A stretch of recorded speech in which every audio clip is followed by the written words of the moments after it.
Pagpalang umaga mga Lods, Ivory.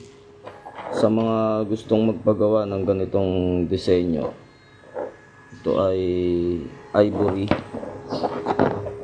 St. Benedict, hindi hayag yung ermitanyo. Ito naman yung Santo Niño, sa likod naman niya ay Santissimo.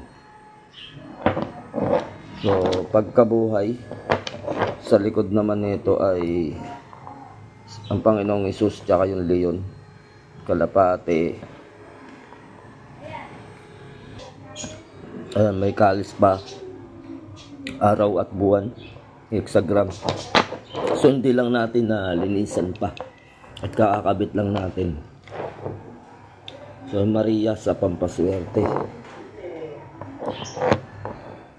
Ito naman Mariang Berheng nagpapasuso. Ito Santo Niño, ang likod ay Santo Niñong hubad. So yan, available yan mga idol. Sa gustong magpagawa ng kopya, meron tayo dito mga ivory materials.